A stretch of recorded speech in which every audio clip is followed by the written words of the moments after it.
não surge simplesmente do nada, do acaso.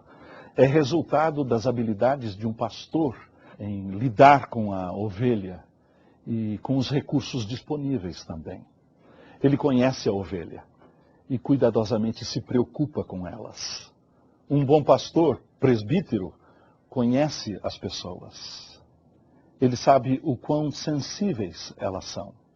Ele conhece as suas necessidades, os seus problemas, as suas fraquezas, os seus pecados. Ele sabe como elas são capazes de ferir umas às outras. Ele sabe como lidar com pessoas.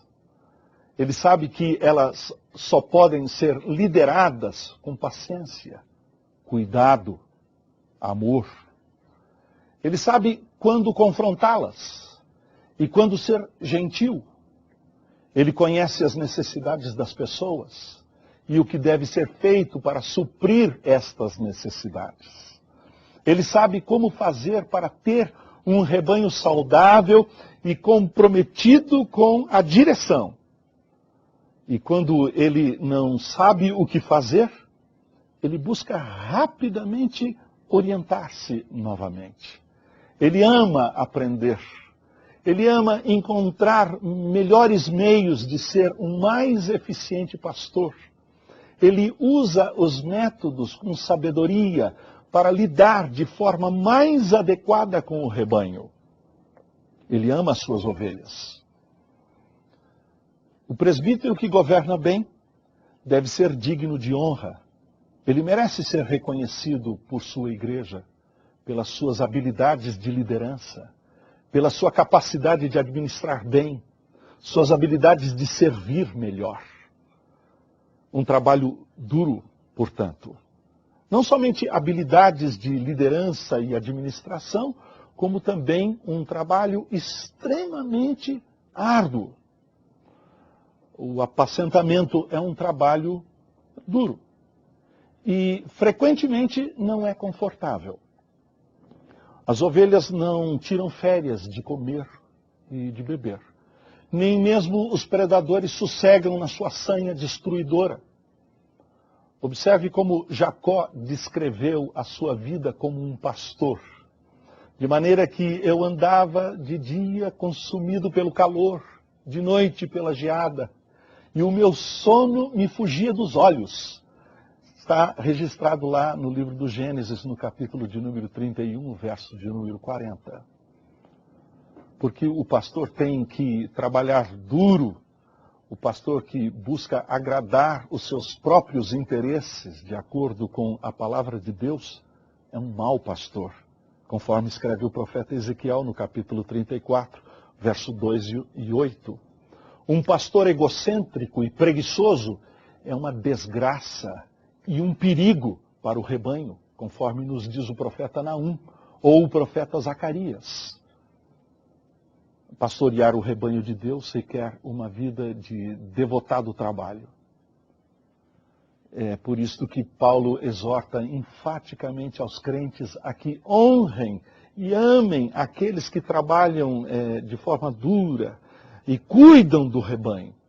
Conforme Paulo escreveu aos Tessalonicenses no capítulo de número 5, verso 12, e 1 Timóteo capítulo 5, verso de número 17. O que Hudson Taylor, o primeiro das missões modernas, disse sobre as missões pode ser aplicado ao trabalho do presbítero pastor.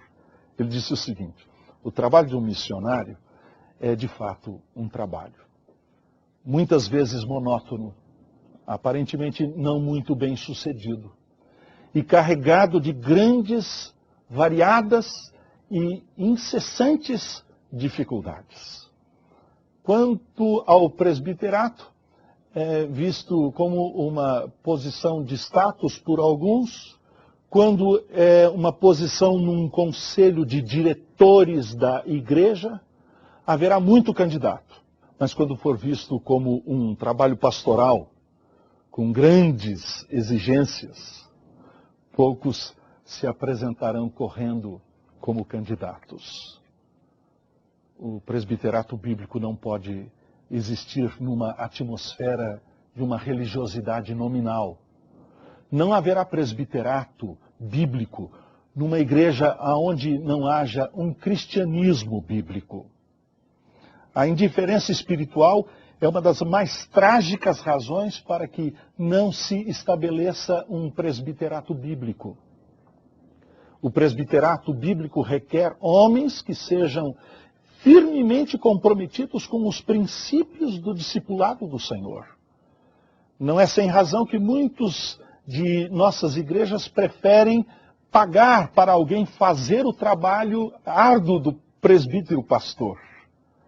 E por isso muitas igrejas optam por uma profissionalização, criando um staff que faça a igreja girar.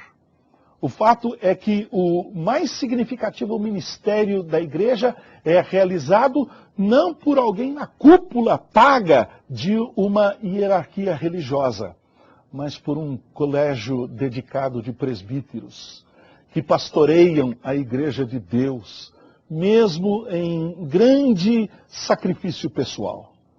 A virtude por excelência de um presbítero pastor é o seu amor sacrificial. Assim como o pastor das ovelhas ama as ovelhas, o presbítero ama as ovelhas e ama estar com elas. E de todo o seu coração está envolvido com cada uma das ovelhas do seu aprisco, conhecendo-as pelo nome. O amor de um pastor presbítero é imediatamente reconhecido pelas ovelhas que ele pastoreia.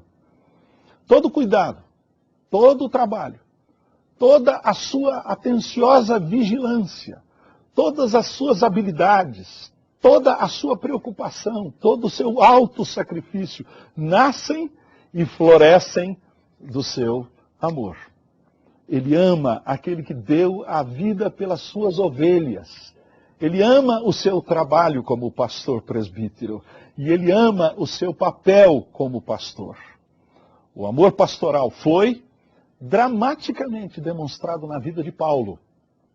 No meio de grandes aflições pastorais, impostas por uma igreja imensamente problemática, ele afirmou o seguinte: porque no meio de muitos sofrimentos e angústias de coração, vos escrevi com muitas lágrimas, não para que ficasseis entristecidos, mas para que conhecesseis o amor que vos consagro em grande medida. Texto registrado na segunda carta de Paulo aos Coríntios, no capítulo de número 2, o verso de número 4. Com estas palavras de Paulo, nós concluímos e dizemos que, de fato, o presbítero pastor tem esta qualidade por excelência. Ele se dedica ao seu trabalho. E se dedica tal como um pastor se dedica às suas ovelhas, que ele ama. Portanto, a recomendação das Escrituras: pastoreai a igreja de Deus que há entre vós.